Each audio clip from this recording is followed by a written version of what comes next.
This week, we begin Advent, the countdown to the celebration of the birth of the baby Jesus.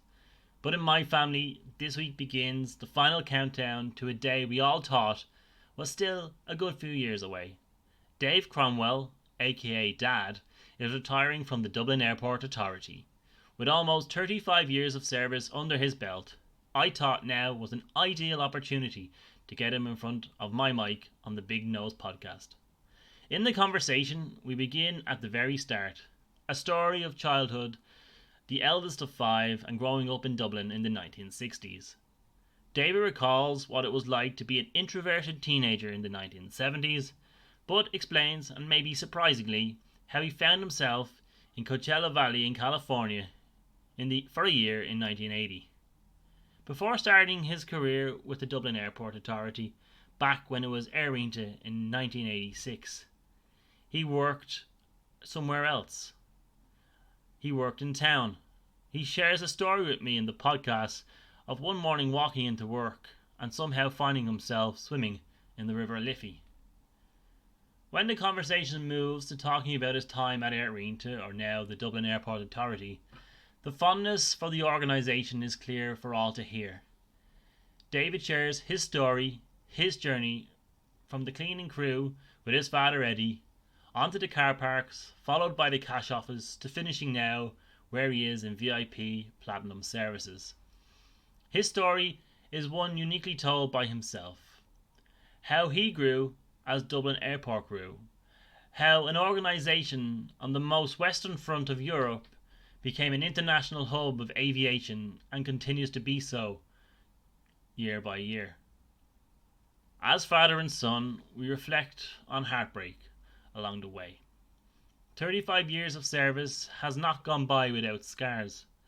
Those scars, of course, inflicted through firstly the untimely death of his father Eddie at the turn of the millennium. A man who, in his own right, had a worthy contribution to life at Dublin Airport. However, David talks candidly of the loss of his youngest son, Aidan, 11 years of age, in February 2008. Dad reflects on the impact on himself, his family, and comments on the strength he found in his work family throughout Dublin Airport. In the podcast, David talks about the changes he has seen within the organisation, the industry, and of course within Ireland. He mentions some interesting stories of how all you need to do is shuffle as a penguin to meet the Pope and shake his hand. In truth, when December 5th does come around, Dublin Airport will of course be losing a servant, and a valued servant, of 35 years. But I feel, after talking with Dad, that he will be losing a great friend of 35 years. I implore you all to listen in. It's a conversation filled with laughter, joy, and insight. You'll get it where you normally do, on your podcasts. Enjoy. Well, thank you very much for joining me here on the Big Nose podcast. This week, my father is coming towards his last shifts in Dublin Airport, and we thought it'd be an ideal opportunity to sit down and pick his brains about his journey from a wee little lad, a ginger curly-headed lad in Dublin Airport, to still has the hair but maybe not as vibrant a colour.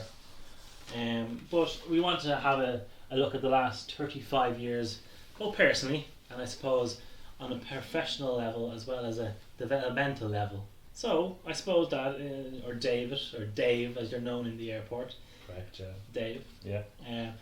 We'll go back to the very beginning, and I suppose your early years. Where did it all begin for you? As a wee lad. I was in the universe. When you were knee high to a grasshopper. Or a speck in my father's eye, as they'd say. Is that what or something like that, yeah. I suppose my earliest memory would have been when I was a very, very small child. I think I was about 3. And I remember it, and it was only when I was able to tell my parents a story that it made sense to me. So my father worked in the army, as you know, and we moved around a lot. And when I was born, we were based down in Kells, County Meath, when it was a real country kind of sticks. town. Yeah, for want of a better word. And I remember as a very small child, a dog that we had. At the time, I don't know why I remember the dog, but I always thought it was a big dog, and his name was Prince, and it was a Springer Spaniel.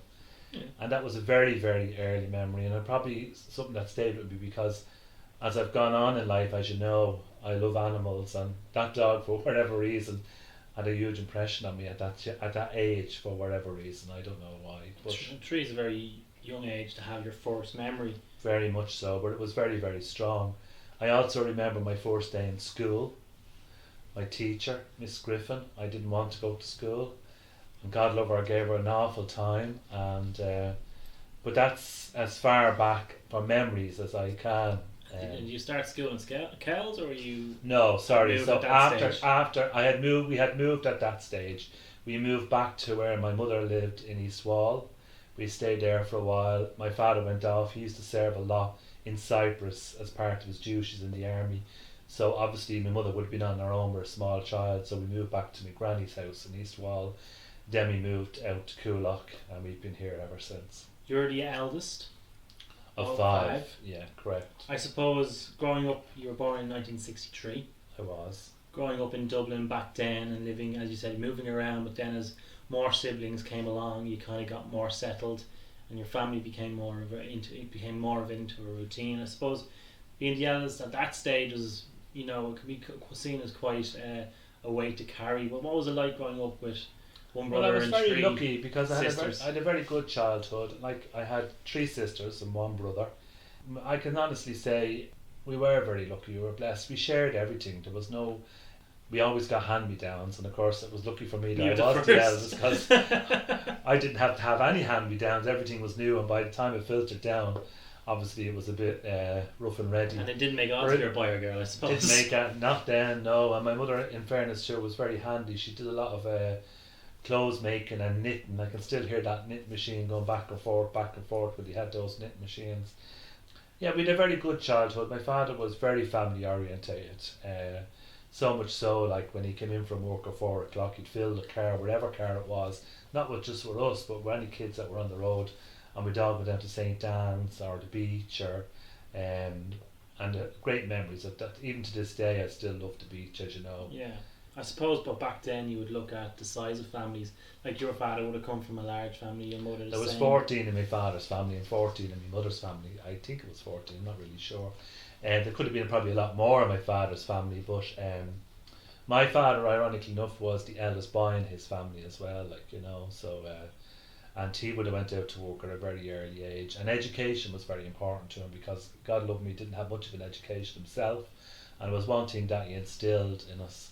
My mother would have instilled a great love of reading, so we always had books and we were always reading, and it was something that was really encouraged, and something that still stands to us to this day. I suppose then, because you were the eldest, and like any parent, you were kind of the project child in terms of it was always first for your parents, and I suppose Well, going into your teenage years then. I wasn't really very good at being the eldest child. My sister Anne was better than I was, so she broke a lot of molds. She was probably a lot braver than I've ever been. She was definitely a lot braver, I have to say. I was quiet, very quiet. Even going into my teenage years, I was very quiet. I was very comfortable in my own company, and I was always happy when I was surrounded with animals. That was my thing. I always thought I was going to go on and become a vet or work in the zoo or work with animals, but I had a great love of nature and all the outdoors and all it brought with it, Painting that picture as a person who was enjoying their own company and enjoying nature and enjoying maybe the company of animals and wildlife, to decide then in the late 70s and the early 80s to apply for this scholarship. So basically what happened was, when I went into secondary school, after obviously primary school, I went to Coachella, as you know, and I did my intercert, and then I came up to do my leaving cert, and in my final year, in 6th year, I was nominated for a scholarship, which was a cultural scholarship. So basically I went forward through a lot of interviews, and I was obviously representing the school. The teachers would have having to put me forward for it. I went through the interviews, was very successful, and I got a place. And basically what it was, I was very lucky, I got California, and I flew over to California to a host family, and I stayed with them for the 12 months. And you would have been totally different 30, world. sorry, I was 16 going on 17. I flew over into July. I was 16 and I was 17 obviously in the August when I got there. But in a totally different world, obviously. There was no, you couldn't phone home. It was letter writing. And so you have to pen and paper. Very much so. Postcards, pens and paper. I mean, we did have a telephone in my house, but a lot of people didn't. But even to ring, it was so too expensive. You couldn't call. I think Christmas was the only time I would have rang. Just the once, and that was it. One phone call in 12 months? Yeah. A lot of letter writing. I was very homesick, and that was the one regret I had when I realised after 6 months had gone by and I was homesick, and I'd been very homesick, and I realised the time's gone by. I said, here, I have to start enjoying this. And so it's just taking you back then, just to delve into it a little bit more. How do you go from the person who is introverted, enjoys their own company, to actually say, yeah, I'm going to take this on? What brought that along? Because it doesn't sound to me like it's something that you would have put yourself forward for. No, in fairness it wasn't, and it was a huge challenge. It really, really stretched me as a person. But I don't know where I found it. I think that I found strength in the fact that people believed in me, and I was encouraged by other people. And so if other people were seeing it and I wasn't, I must have had something. That was my take on it. And off I went. At that time, of course, we flew Dublin to Shannon, New York, and then New York into Los Angeles. Getting the air miles. Well, if only. But I'd never flown before. That was my first flight. So you had to get a passport? I had to go through the process of getting a passport. I don't know if I needed a visa. I did need a visa. I still have a visa because they gave me a permanent visa on my actual passport. And there was conditions. There was 3 conditions. You couldn't drink, or you couldn't drive. In California, you couldn't drink, and you couldn't hitchhike. They were the 3 rules. If you broke any of them, you were sent straight home. And I suppose, as you said, the first 6 months were very difficult, and you may have done less in this first 6 months, but I suppose by that time the second 6 months probably were an eye-opener. I started to find my feet, and I realised, this opportunity I was never going to get this opportunity again. So I really excelled. I really pushed myself out there. I did classes that I would have never done before. I joined clubs in the school up to graduation and got really involved in the social aspect of it, And in terms of a culture shock, going from Dublin City in the 1970s, was it? I was kind of struck by the poverty, because where I actually lived in Coachella Valley was very close to the Mexican border. So a lot of the high school I went to was 90% a Mexican population. I was the minority, and even further than that, I was the only minority with red hair and the palest skin. Pale skin. Yeah, so I kind of freckles. I didn't really stick out that much, to be honest. Nobody knows me. So this obviously then opened your eyes to a world of travel, or a world that's outside of Dublin, outside of Ireland, and then obviously coming back to finishing up then in Coachella Valley and coming back to Dublin, getting your leaving cert. You're in Dublin, and it's the 1980s, and the economy isn't going strong. There's a lot of unemployment. There's a lot of money worries around all families. It was a very difficult time to find work. Yeah. But you did find work. And what was your first job? I did at that time when I had actually done my leaving cert before I went, so I got my results when I was in America. And then obviously I graduated in America as well and got my high school diploma. And then I came back to you're right in what you say. It was very doom and gloom, but I still managed. It's I don't think it doesn't exist anymore, and I don't know what the equivalent is. Manpower. I did a course in manpower, and then from there I went for a job, would you believe, in a restaurant equivalent to Kentucky Fried Chicken. Okay. And it was kind of deep fried chicken, basically, is it? Yeah, it was called Pat Grace's famous fried chicken. It wasn't actually Kentucky Fried Chicken. It was up in Marion Row, beside O'Donoghue's pub, which is a very famous Irish pub, and it's still there. So I put my time in there, and that was a real eye opener. That was my full-time job, if you like. I had worked in Dunn Stores in school, and I'd also worked in the Black Sheep pub as a bar boy, and that was to get my few bob when I was going to America. But this was my first full-time job, and it was long hours and it was hard work. But I was there for a good few years now, in fairness, and I really enjoyed it. I worked with amazing people, but it was a great opportunity to develop my people skills, if you like, because it was dealing with people and dealing with customers, and I was very lucky. I really excelled in that without even realising that I was excelling in it. At this stage, you were probably going into your late teens, early 20s. I would have been coming up to my I was in my 20s, 21. Yeah, that's right. So that was the 80s. And is there any takeaway stories that you want to reflect? Because I know there's one that goes around our family, and there's one you always regale to. I know it can be seen as a sad story, but I think we look back in our family as a very funny story about jumping into the Liffey. Oh yeah, so I used to work shift work and I was going in one particular morning, and I got off the bus in town in Marlborough Street, I think it was, and we had to walk across the bridge, not O'Connell Bridge, the bridge up beside Customs House. Yeah. That one there. And God loved me. Funny enough, I'd met a colleague, and I had the keys for the shop, and this young fella came over and said, Mister, there's a man at the throwing himself in the Liffey, and of course I said, oh, is he? And I said to the other fella, I said, look, there's the keys, you go on up and up in the shop, I'll just see what's wrong with the young fella. He was very distressed, I felt sorry for him. But anyway, as you say, I know it's a famous story, but I'm not a great swimmer. I learned to swim very late in life, I have to say, and that was purely maybe by accident. It was a case of having to sink or swim, as they say. I went over, and sure enough, there was somebody in the water. So I didn't know what to do. I had a choice. I could have jumped in, but lucky enough, there was a boat ramp beside where he had thrown himself in, but I couldn't see him at this stage. So I just stripped off down to I call it me KFC, me red and white striped shirt, and I jumped in, took off my shoes, left my jeans on, jumped in, and I couldn't find him. But then I felt something at my feet, and sure enough, I found him. I pulled him up, and I swam with him on his back over to the boat ramp. Somebody had called an ambulance in the meantime when they arrived, but sadly, he was dead. He had died of a massive heart attack. I only found that out later. And he was down and out, God love him. He'd been in the custom house there all night apparently, and then went over and threw himself in. I mean, the weight of him was just unbelievable. He was a dead weight in the water. I never forgot his eyes for a long time after, and I did inquire, and he was buried in an unmarked grave. Pauper's grave.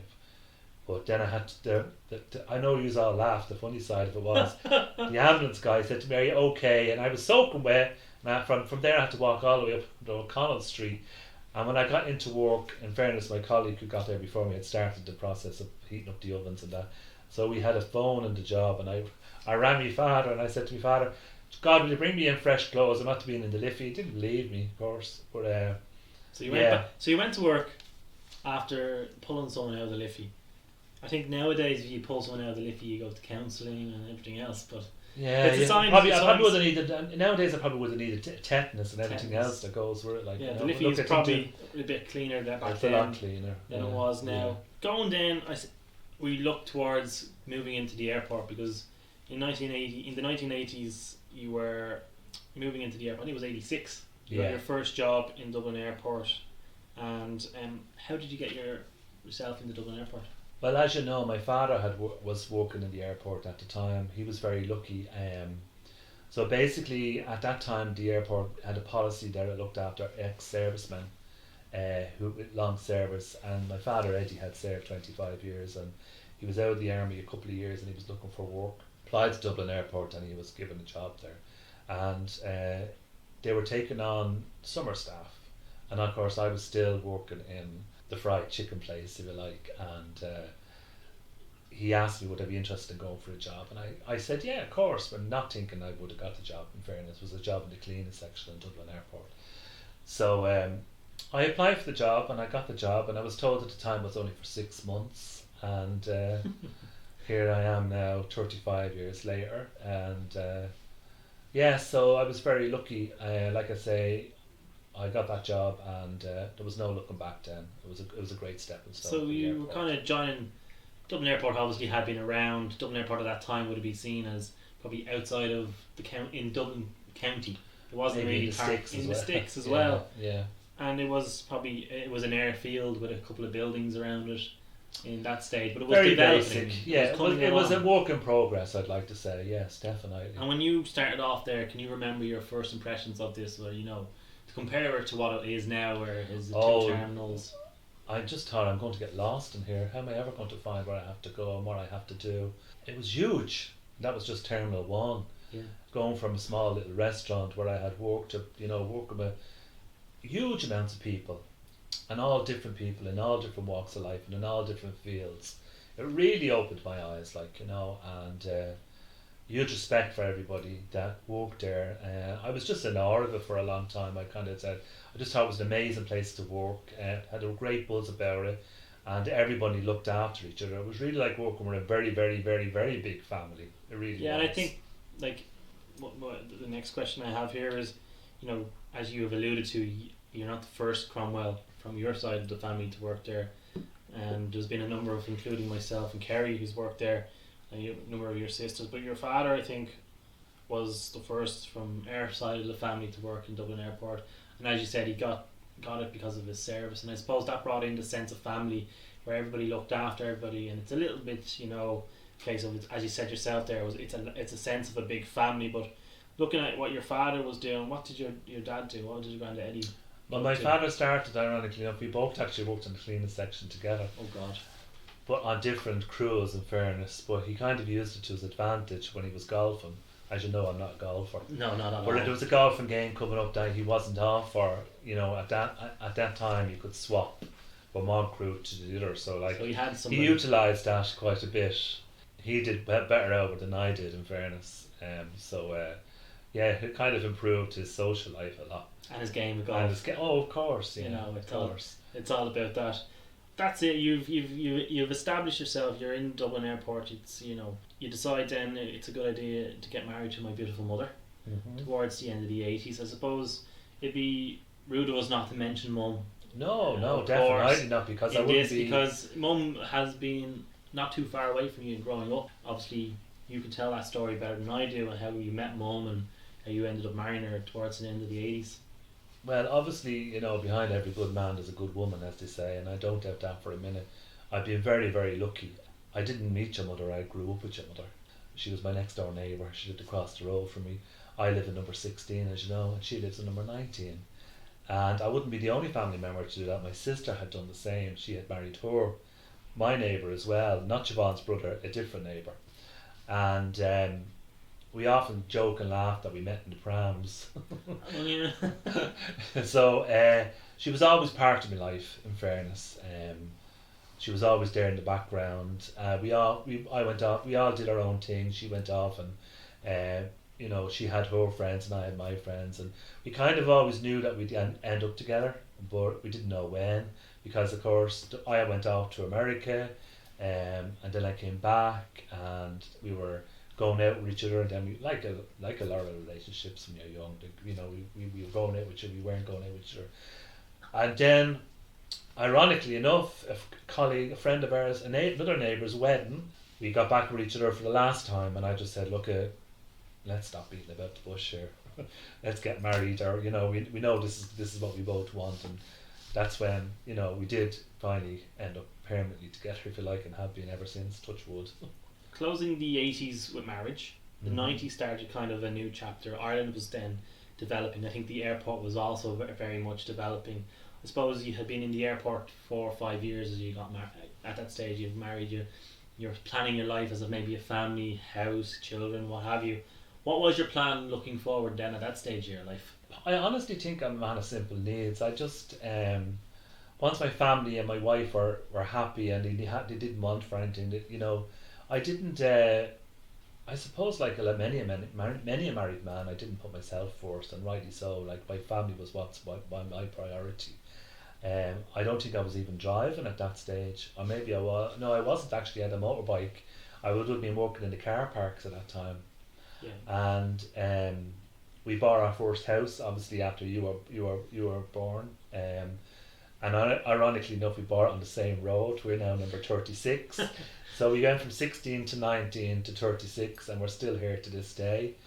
My priorities were, investing in my family. Education for me, probably got it from my dad, in fairness, to give my children a good education and a good start. And as long as we were happy and comfortable, that was the main thing, really, to be honest.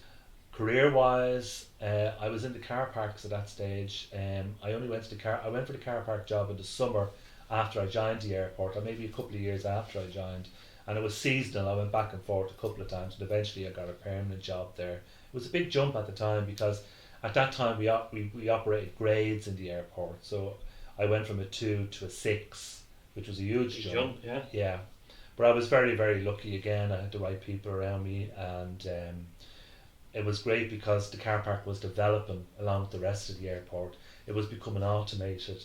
It was becoming a huge business. A money maker. It was a money maker, very much so. I mean, when you look at the car parks now, originally I worked in the first car park, which is outside Terminal 1 on the ground level. I came along at the 90s. Kerry came along then, 92, and Aidan came along then, 96. So you were progressing your career at Dublin Airport. You were you had been in by the stage of 96. You would have been there 10 years.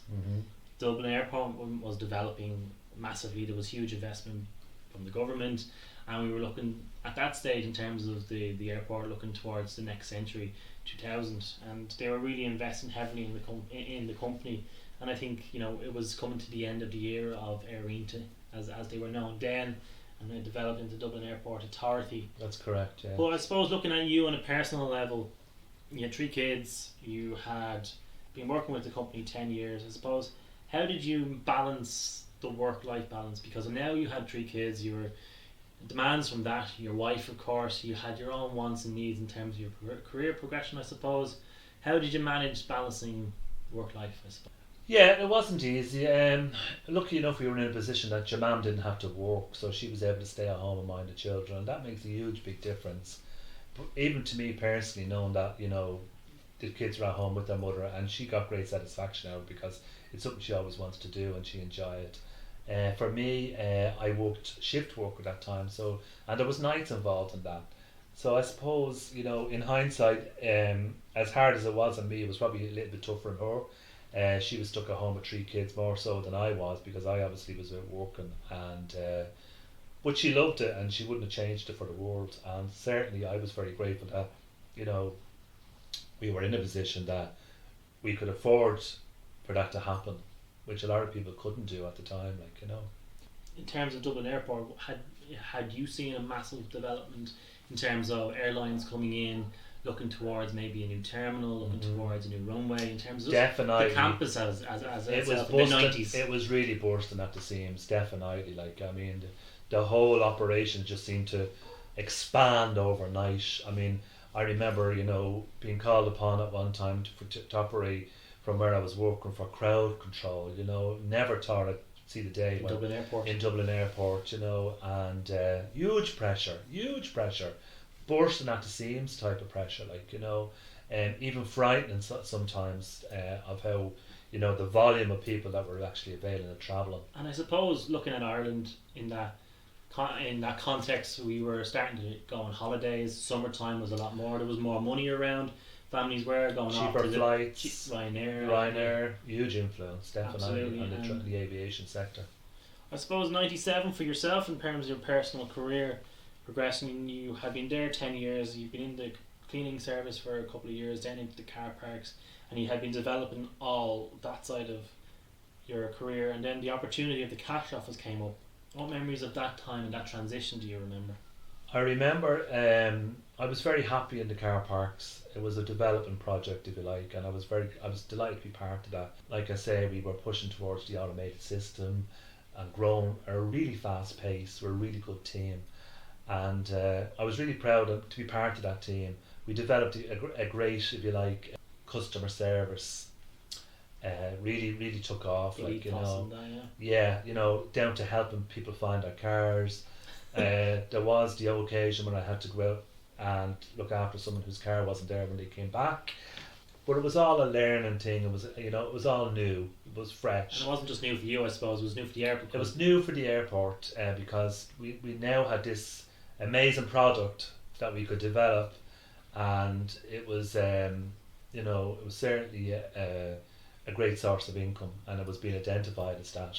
So I was very much part of all that, and I really, really enjoyed it. And so the cash office job came up, no experience, but I wanted to push myself again. And it wasn't because I wasn't happy where I was. It wasn't. I've never left. I've never left any job where I was for just because I was unhappy. I probably left more. I probably did decide to move on for the challenge. I excel in a challenge, and that's where I wanted.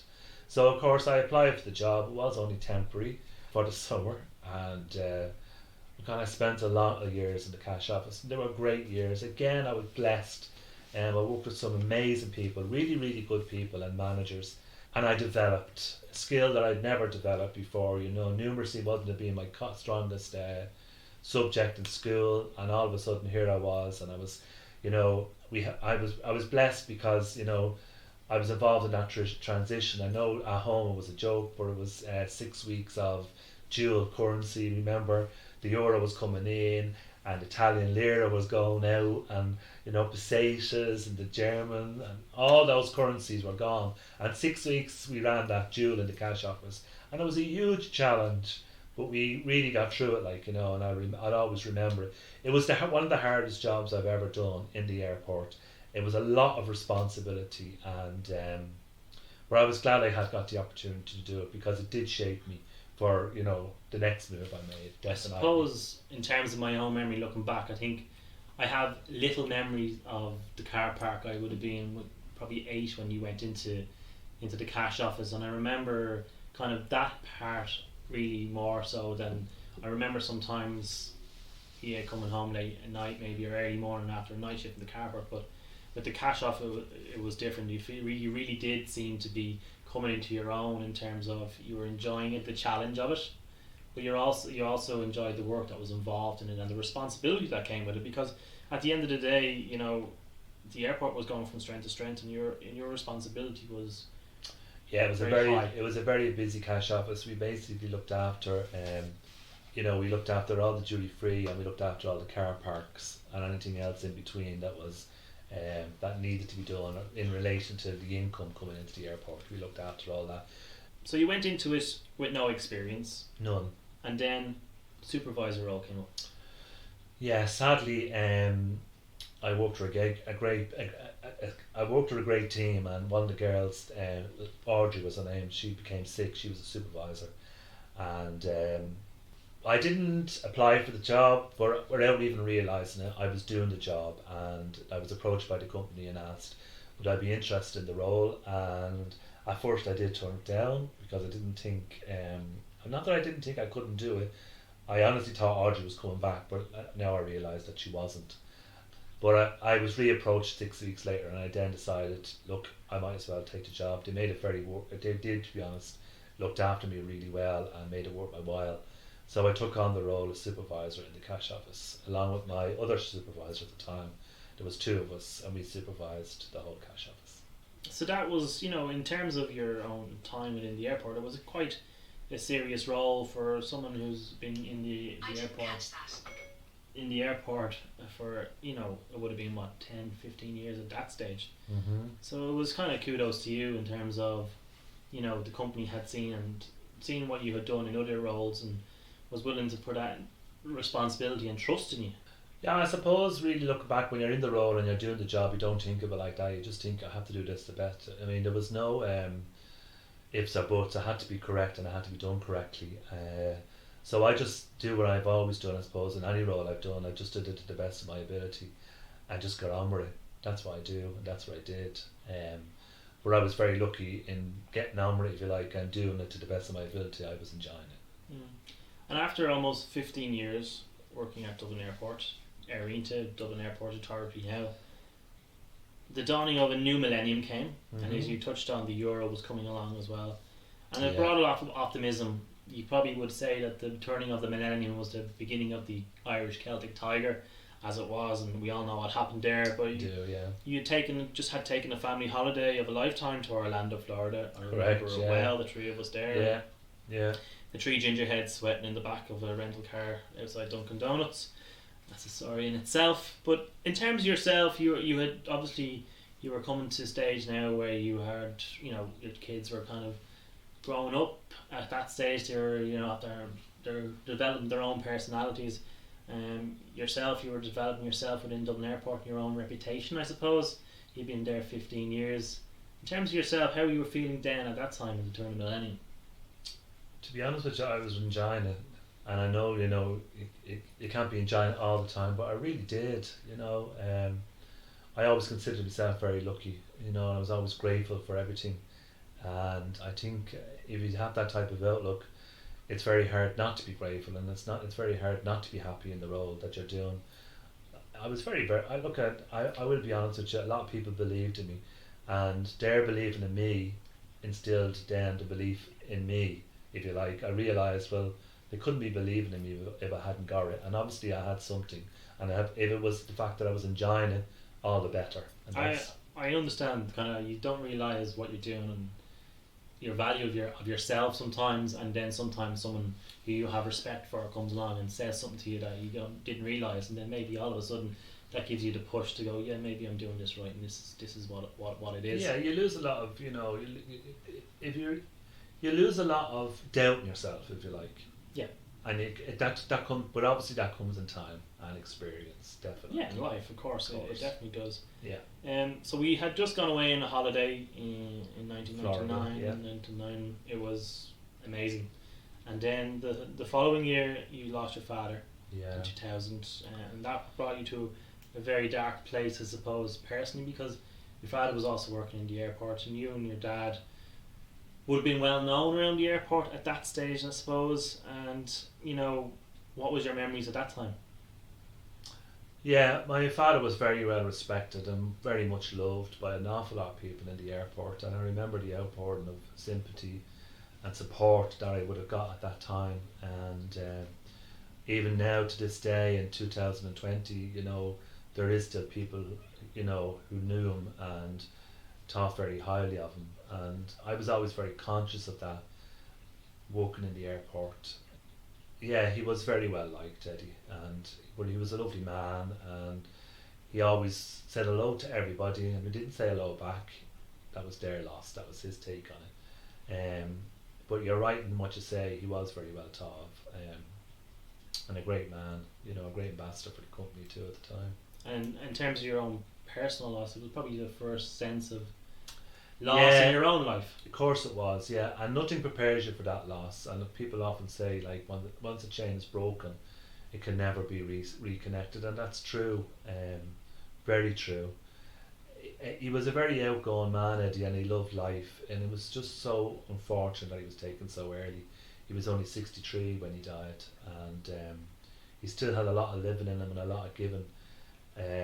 He loved his family and he loved his grandchildren, and obviously he loved my mother too, and life has never been the same since he went. The family circle broke and never to be fixed again, or never, that person was never replaced. No, and I think because he was such a talisman and a binding person within the family, I suppose, and that's probably comes from his army training and his background and his sense of that.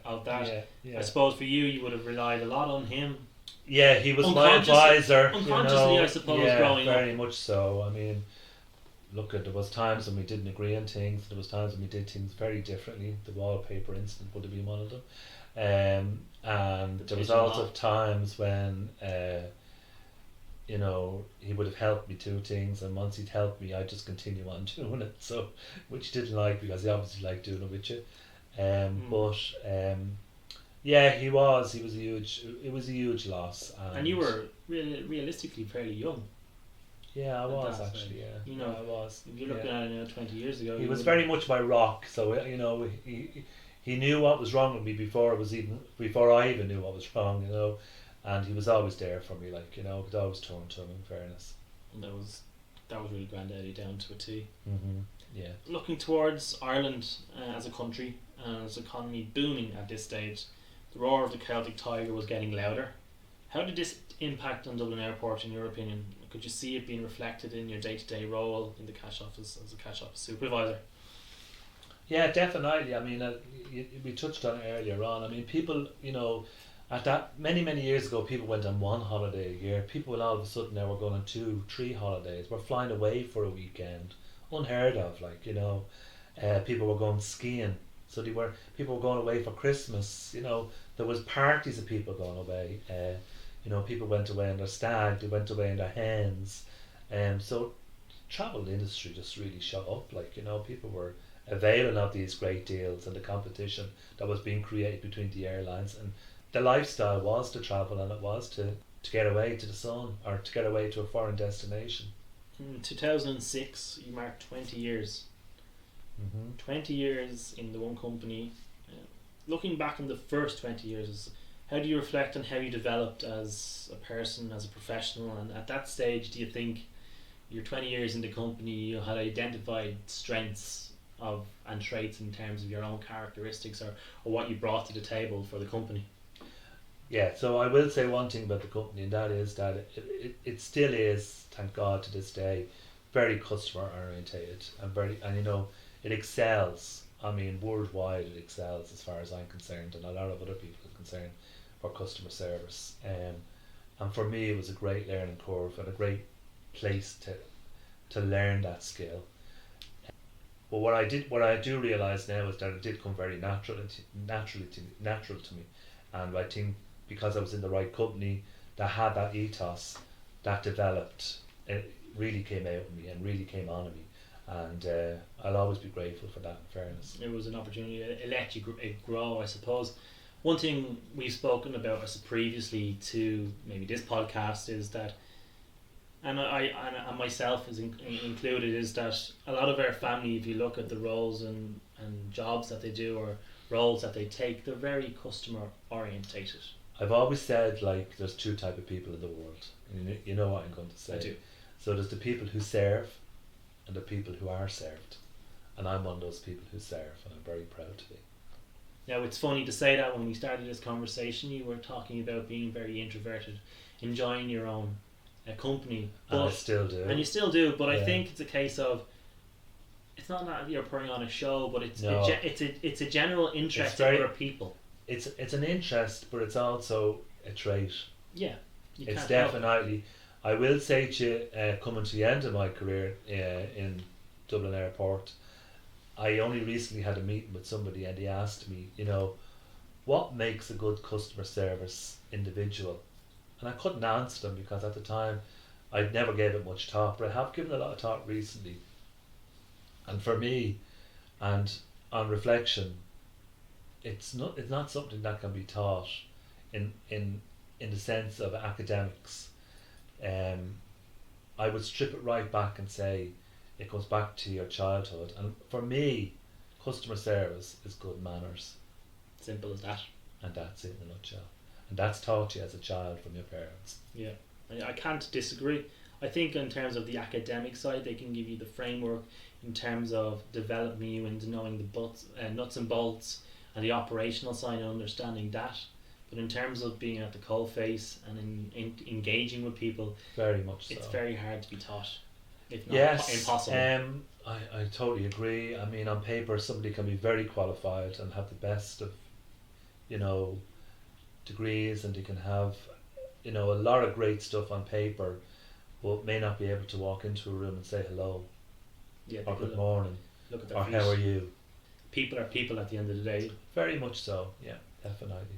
2006 saw the next chapter, I suppose, of you in Dublin Airport, and it was, I wouldn't say the final chapter within Dublin Airport because you never know, but it was the next chapter.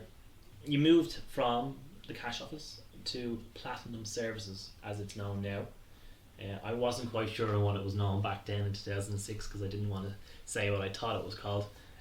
But you moved then from the cash office to Platinum Services. What did you know about what was involved in the new role?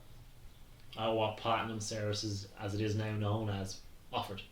So what happened was the company decided to outsource the cash office. We were given the choice for it to be redeployed, take a package. So obviously my preference would have been to be redeployed, but I didn't get to choose. I was approached, and the manager of the VIP at the time approached me, and we went for a chat for coffee. I was very interested. I never heard of what VIP was or what it did. So we had that coffee, and I agreed to sign up for 6 months, and I'm still there now, 2020. Yeah, 14 years later. Correct. Yes. Did you have a sense of what you knew? I suppose you called it VIP. I would have said wouldn't have been brave enough to call it that. But protocol, or whatever it was. Yeah, at the time, I will be honest with you, it wasn't as commercial as it is now. It was a requirement, as I learned obviously when I joined the team, to have, if you like, a special area within the airport for dignitaries, Department of Foreign Affairs movements, as we refer to them now. It was a much smaller team, a much smaller business, in that we only had 3 suites at the time when I joined originally. For me, again, it was a challenge. I was totally out of my comfort zone. I had heard about the VIP, but I wasn't really sure what was involved. 2006 you join, you get involved with the team, life is looking good. Correct. Getting challenged. 2008 comes around the corner, and tragedy strikes our family. Correct. And the sudden death of your youngest child, Aidan, at the time, aged 11. Yeah. So you've gone from maybe you could be on a high in 2006 to the darkest place you'll ever go to, I suppose, in 2008. How do you recall that time as a father, husband, as a man? A very, very dark time in my life. The old saying is true. You should never, a parent should never have to bury his child. And for us as a family, you're right, it was devastating. And even now, after all these years, it's still very raw. But as a father, I'd have swapped places with him if I could. Of course I would, as a father. As a husband and a father, I obviously had yourself, Pierce, and I had Kerry. I just couldn't, as a man, if you like, understand why I couldn't fix it. And for a long, long time, that really, really bothered me in so many ways. Because I was very lucky in that I had never experienced anything like this in my family as a brother or sister. So I was very conscious of the fact that this was something you had to deal with, and I didn't have the answers to it. Even within a relationship, I have to say, for me, I was just devastated, and for different reasons. Obviously, to your mammy would have been, because for your mother, and I only learned this not long time afterwards, but realised, for Siobhan, it was the loss of our baby, her last and final baby. We were never going to have any more children. We had the 3, and we were very happy with the 3 of us. So, but for me, it was the fact that he was 11. I was his world, if you like. I was his hero because he was 11, and that's how he looked upon me. And no one ever called me daddy since, and that was instant. Like his death, I mean, he wasn't sick, as you know. I'll never forget that fall on the bathroom floor, running up the stairs, and he was gone. It was a very black time, very, very, very, very hard time. Still is very hard, yeah. What I would take away from it is that we went from a house with children Correct. to a house with 4 adults, because myself and Kerry were 18 and probably 16 at the time, and Aidan was 11, and I think he brought a lot of life and a lot of youth with us, the whole house, you know what I mean? He did, yeah. And we would, he was very funny, remember?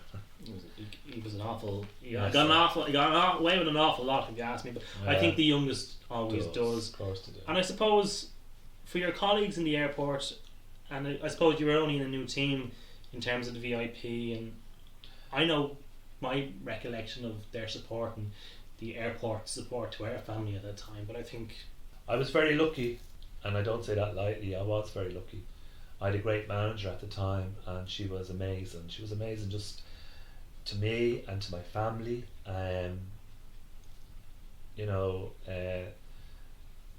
compassion. You know, she was Mary Leahy was her name, and still is her name, of course. But she was, you know, the company. You know, she was just, she was right. She was there for me. She supported me. She supported the whole family. The team were amazing. I obviously didn't go back to work for a long time, but the infrastructure was there. But you know, I was able to come and go if I wanted to. She came down to the house. You know, I had loads of colleagues, too many to mention, and too many, still to this day, you know, who are still very supportive, and that's maybe one thing that I am going to miss when I do eventually leave on the 5th of December. I have huge support in that circle, not just in where I work now in Platinum, but even outside that. Of course, I've worked in other areas since Aidan died. It's not something I ever tell people about, and it's not that I don't tell them about it. It's just that it doesn't come up in conversation, as you know. And when it does, people are kind of shocked. Yeah, because you can know people for years and work for people for years, and they not know. Exactly. And even in my personal life, I had very good friends, and they were all very, very, very supportive. I'll never forget, I know you're going to laugh, but I'll never forget the amazing support I would have got from, as you know, the Pigeon Club. They were really, you know, when I was rock bottom, they were there for me, like, you know, and I can never thank them enough for that, in fairness. No, they were quite the rock to lean on at that They were, stage. very much so. They don't even realise it. And you know what, I think even to this day, when you do have your bad days, and we all have our bad days, but there is, I think, going back to what you said, even about the airport, a sense of family. It's like an extended family, and I suppose being in the airport for 35 years, as you have been now, it kind of, there has been people who come along that journey with you, maybe in different avenues, and you might have come and gone over the years. Yeah, and look, that's very natural. That's a very natural progression, in fairness, like, you know, and you know, people do come in and out of your life at different stages in your life, and that's the way it should be, really. 2008, obviously, on a personal level, was deeply difficult. Yeah. In terms of Ireland, it was also very deeply difficult. We were going into a recession. And you know, I know what you're going to say, but and I know that you might find this hard to understand, but I guess grief affects everybody differently. I've no recollection of those years. And it's funny you used to say that. When people talk about the recession and the troika and the 3-4 years of deep recession and hardship and, you know, the country in turmoil, I agree with you. I don't, because one, we were going through the grief of losing Aidan, and secondly, I was 18.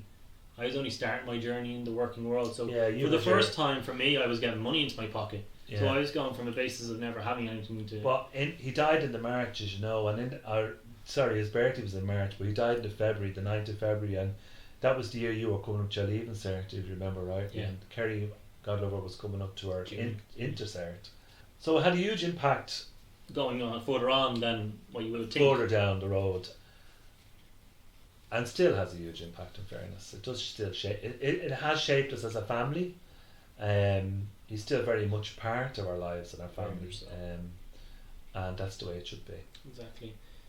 So those years that you're asking me about, you don't have any. I have no recollection of, because they weren't, whatever was going on in the world, it was in my world, it was insignificant. And honestly, I was just getting by. So I suppose somebody said to me, for example, and I didn't know, do you remember the snow?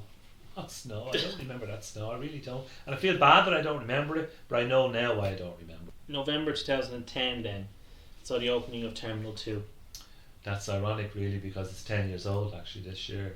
Yeah, only recently there in November. The last couple of days, yeah. That's correct. In terms of the operations of the airport, and I know you say you don't have recollection, but I suppose it was significant in terms of the new venture for Dublin Airport. I do remember Terminal 2 being built, because I used to walk up that road every day and just see it, like, you know, rising out of the ground type of thing. It's huge monstrosity, like, you know, at the time. And I used to say, God, we'll never fill that, like, you know, but little did I know that we would. Of course we would, yeah, definitely. New airlines came on. Of course, Aer Lingus, in fairness, moved all their operation over there, like, you know, so Yeah, it was a huge thing for the airport, in fairness. And in terms of your role, in terms of your operation within VIP, So all of a sudden, VIP, if you like, was developing as was well. developing, and the role I initially took on was administration, finance. So all of a sudden it was starting to grow, and obviously got someone's attention and realised this could be potentially a good commercial Revenue stream for the revenue airport. stream for the airport. At that time we were under operations, so we weren't even, Didn't need to make money. we weren't on the radar, if No. you like, as a commercial entity. And then we moved over to commercial, and it just blossomed and bloomed. We went from 3 suites to 7.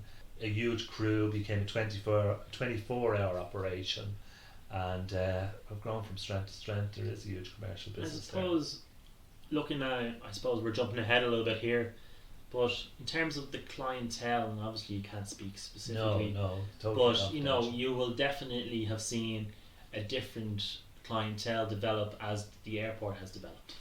Yes, very much so. I mean, as you say, it is a service that offers exclusivity, and but having said that,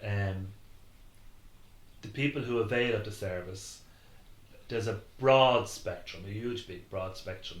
Then the next year into Terminal 2 operations is 2011, Mm-hmm. which saw you mark 25 years of service with Dublin Airport. That's right. And looking back on 25 years, we were looking at cleaning at the start, moving up through the car parks, cash office, and now, as you say, the VIP. How do you look back on those 25 years as a whole? Well, I obviously enjoyed them because they flew by. 25 years, I blinked and here I was all of a sudden, if you like, obviously older. Obviously for what happened to my life, I was quite content, actually. I suppose that's maybe a strong word to use, but I was quite happy as to where I was in life and where I was going, and obviously very proud of my family and where we had come and how we had dealt with the blows that life had given us. So I had no I suppose my expectations were that I was going to be working for much longer time, obviously, in Dublin Airport. I was going to develop my career. Even then, I was still looking for a challenge, and when that challenge did come along later on, I jumped on it. Of course I did. 2011 was a big year in terms of visits to this country by dignitaries that you would have dealt with then, and in 2011 the Irish president, I suppose, Barack Obama, American Irish, because he was what did he say, that there was never such an important comma in the Obamas than in Obama. Does that stand out in terms of a visit for you, the Obama visit, and what's your memory of that day and working on that movement? Look, I guess it was I wasn't that heavily involved in it, but I suppose I would have been in the background, and as a team, as a VIP team, platinum team, we did the country and the airport very proud. Yeah. I think the airport, it would have been DAA now at this That stage, stage, yes. did the country proud, and look, it was historic. Of course, it was historic, and it was good to be part of it. I suppose going from one historic person to another, I remember where I was when I saw the footage. How did you end up shaking Pope Francis' hand, and what are your memories of that visit? Look, I'm not a very religious person, and no disrespect to the Pope, and it was great to be part of it. The country it was great. I think he came at a great time because he gave us all a lift, and so basically, I'll tell you the story in a nutshell. Please do. Yeah. My colleagues were keen for me to go out and see. The Pope was flying from Knock to Dublin, and then he was flying back to Dublin and flying back to Rome. And ironically enough, the plane he was actually on was called St. Aidan. So obviously, I always say to this day, this was meant to be. We went out to see him going off to Knock. He went off to Knock, and then I didn't want to go back out again, but I went back out again when he came in again, and I don't mean that to sound ungrateful, because I wasn't. It's not that I was ungrateful. It was just that Long weekend. There was been a lot of work. yeah. So anyway, when we went out the second time, and he was going to go back on the aircraft to go to Rome, and all the journalists were going to be travelling with him. We went out, but we were only there to oversee it really and to be a presence. And of course, I, being me, decided we should get nearer to the steps of the airplane by doing the penguin shuffle. So we'd sidestep and sidestep and sidestep, and as you can see in the photograph, I'm the first person in the queue for to sidestep. So obviously You were leading it. the rest of them are going to follow, and we got to the steps of the aircraft, and I knew somebody. I knew somebody there who was blame them. I Of won't course. mention it, who was at the steps as well. Now at this stage, remember, we were on the opposite side. Never expected to happen what happened, and I remember watching him, and he was shaking hands with all the politicians and saying his goodbyes, and for whatever reason he broke, and he came around, and God, I'm going to get emotional now. He came over to us, and we were all we didn't know what to do, and he shook my hand, and then he shook all my colleagues' hands, and I don't think we were able to talk, and we all got back into the piano and cried. Yeah, but it wasn't planned. It was just one of those Totally things that really spontaneous. stuck. Totally spontaneous. Because I think when I Down was to the penguin shuffle, and of course, penguin shuffle. then we were getting the calls, people who had seen us on the television. Yeah, I think from my memory, I was sitting in this very room when we were recording, and at that time, the TV was in here, and Mum was in doing dinner, and I was sitting here, and we were all the whole country was watching the Pope leaving, Yeah. and Leo Varadkar was there, and he was shaking the hands, and then the camera turns, and then you are standing beside an airport police officer, and I think you were the second or the last person to shake his hand, and I can't remember. I just remember he shook our hands, and it's actually up there on the Yeah. photograph. In this room. fairness, they sent us the photographs as well. Yeah, and I think nice to have. I think as a family, it was quite an emotional weekend. Yeah. Seeing Aiden's name on the side of the plane. Yeah, and just little things that. as you said, you're not the most religious person in the No. world, Myself and God have had many an argument, and probably will rightly, continue, so. and will continue to. In the past 2 years in Platinum Services, you've developed somewhat a new role for yourself. Can you explain what that role has been over the last 18 months to 2 years? Yeah, look, I honestly thought I was going to be part of the sales and booking team, and I still am, of course, part of the sales and booking team, and that's where I'll end my career at Dublin Airport. But I was given the opportunity.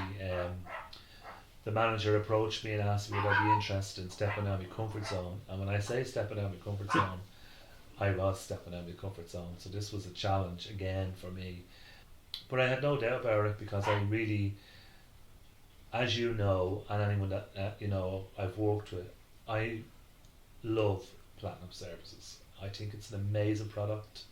I live and breathe it, and this basically was corporate sales for Platinum Services. So it meant I was going out on the road.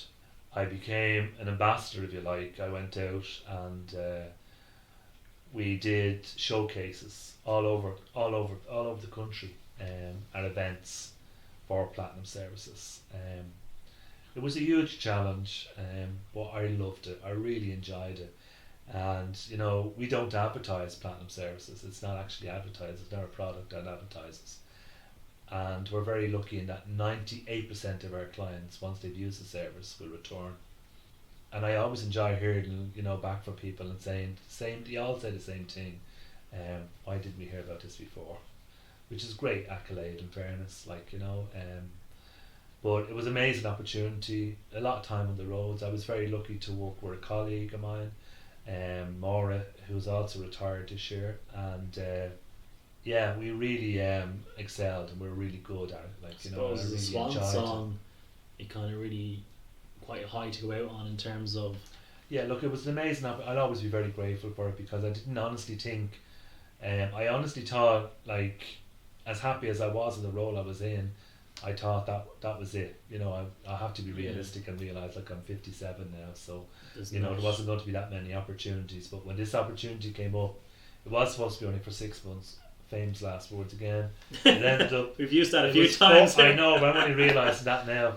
But it ended up being for 14 months. I know, and it's a credit to you and a kind of a testament to you finding, I suppose, over a career what you're really, really good at in terms of the customer service, knowing your product, and being able to communicate that on a personal level. And I think, in fairness to the company, they gave you scope to do that, and that was great. Even you were at this stage, you were 33 years in the company. Mm-hmm. To give that role or give that challenge over to somebody who's quite developed in their career with the company was something that was, you know, in fairness to them, they could have went for someone young book to sell stuff. Yeah, and all, but again, you know, it's like I've probably referred to this a couple of times. It's where, you know, somebody saw the potential and realised, God, that's the very person we need to do that. You know, and look, it's like everything else when you work in a team of people, and it's particularly a small team. We all have strengths. It's identifying those strengths, but it's also, you know, being able to encourage that. Yeah. In somebody. There's still our people. The team that's there at the moment are all very new, and I wouldn't say, like me, they have huge potential. It just hasn't developed yet. Looking at this year, off the back of what you've done in the last 18 months will probably be very important going into the next 18 months once we're out of this COVID-19 to drive the sales. Mm-hmm. I suppose in the 35 years of service with Dublin Airport and in aviation and hospitality, have you ever seen anything to affect the airport like COVID-19? No, is the answer. 9/11? 9/11 was horrific and very sad. We obviously stepped up our security, we addressed it and we looked after it, and we're still at that stage. Of course we are, and that will always be important. Security will have to be obviously important. But no, a virus attacking the nation, attacking the world, and having the impact it's had. But look, in all situations, because we're human, we adapt, and we will adapt, and we will live to learn with this. I mean, bringing in a vaccine in such a short period of time has been a great achievement. You know, for a lot of people, their priorities have changed. They look at life differently, and that can't be a bad thing. I think travel will definitely change, in the sense that it'll be a lot safer, if you like. Cleaner. And the environment will be cleaner.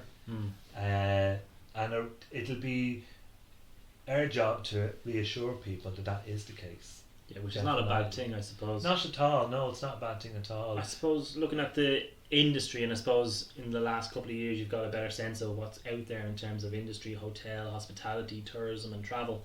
What does the future of tourism and travel look like post COVID-19? I really think people are looking forward to travelling again, just for a change of environment, just for some type of normality. And I think I think they will of course. They'll be back on those airplanes. I think they'll be back travelling as an island, because they want to. Yeah. You know, we as beautiful as Ireland is, and you know we have a lot going for us. We want to meet family. There's people who want to, you know. It's in our nature to travel. We're an island. Very much so. And we've travelled all across the world. There's nowhere right in the across world, all the continents of the world. There's nowhere in the world where you won't bump into somebody you know when you're travelling. And I think definitely. it's in Irish genes to travel, and I think we will get there again. And I'm not just talking about the leisure industry, I suppose, or the commercial industry, but I'm also talking about the corporate industry. There's nothing. We can all do what we're doing now, but there's nothing. There's a lot to be said for sitting in a room, speaking to someone face to face, and being physically able to shake that person's hand and getting a judge of someone's very character. Much so. Yes. Yeah. Looking towards December 5th, it's what, 10 days away now at this stage. Yeah. How do you think you'll feel walking out those doors one last time? I'll be very proud of where we've come, and I know that it'll go on to succeed. Definitely, platinum is going nowhere. I suppose it's like a lot of life being life. You can't be part of something forever, but my veins, I always feel, run through the airport. I'm not going to be able to switch that off. It'll always be in my it'll always be in my heart, And we're not living too far away. No, we're not living too We'll far always see away. the planes. Of course, we're looking.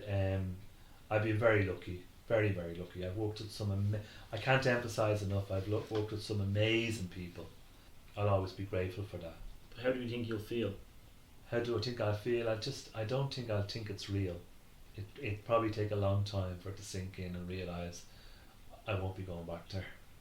Because the next time you'll go there, you'll be as a travelling person. Yeah, definitely, yeah. Unless something develops between now and then, or in the next couple of years, that certainly will be the case. Yes. Yeah, the door's not shut. It's just. Oh no, just a jar. It's just a jar. Yeah, that's a nice way of putting it. Actually, yeah.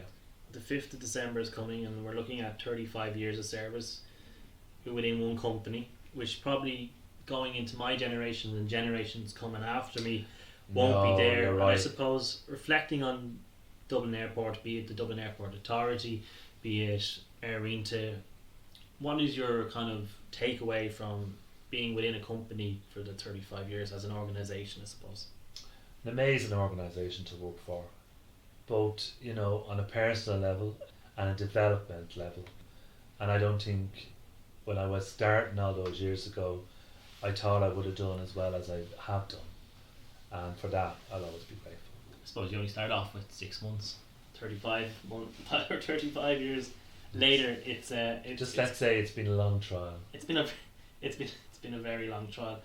What standout moment do you take away from working in the airport? I know we've touched on the Pope, but is there something that you say, I know when I was growing up, we were always brought up to the airport to look at the Christmas lights, which will always be something I do myself, and I hope to do with my kids, because I think you had a lot of, I think I remember correctly, you had a lot of love for putting up lights in the airport and getting involved in your office and putting up decorations. Yeah, anywhere I would have worked, I suppose, I kind of started that type of thing, like we did Christmas tree.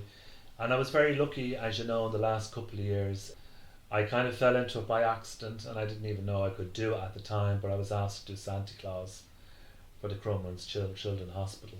This will probably be my last year to do it, but we obviously can't do it the same as, a child will come in and we'll talk to the kids.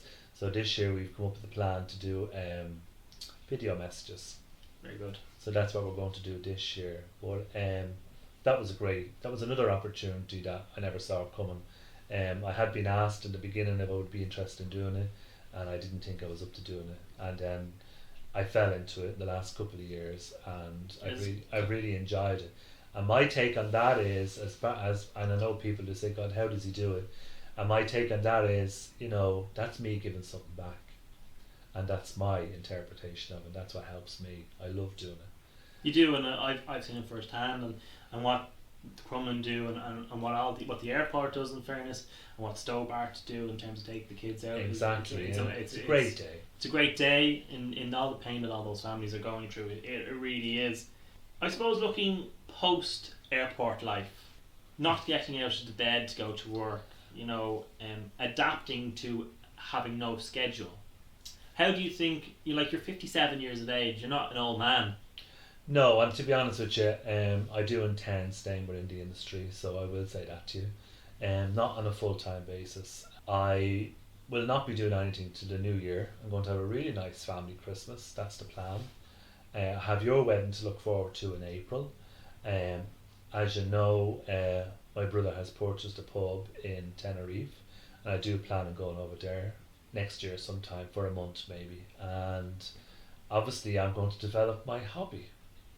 One of many hobbies, I suppose you have. Yes, so I will be still out flying my kite on the beach, my stud kites.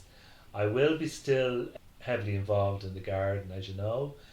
But more importantly, because of my success, ironically enough, after 25 years, this year, I will be spending a lot more time in my pigeon loft, which a lot of people don't know about, but there you go. So Yeah. I keep racing pigeons as a hobby, and have done since we moved in here all those years ago.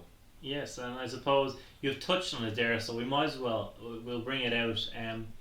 Who'd have thought in the same year that you retire from Dublin Airport, I suppose. Yeah, I think there's a message in there There's a message somewhere. in there.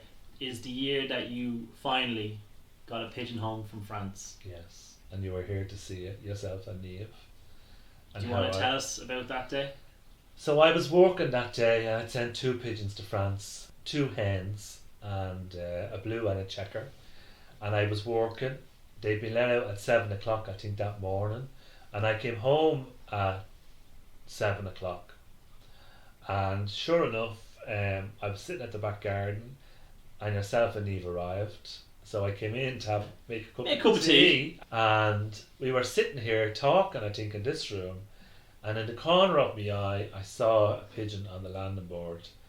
And well, the rest maybe you could tell because... I suppose we were sitting here and I think first instinct was that you were having some sort of episode. A heart attack. A heart attack, Yeah. probably. And I think you had the sudden onset of shakes and the blood drained from your face. And the worry was the pigeon wasn't going to come down onto the timing pad and you were running out towards say hello to it and you were going to scare it off, but lo and behold the bird went in like a hot snot, as they would say. Yeah. And you went in to the bird and checked her and she was fine.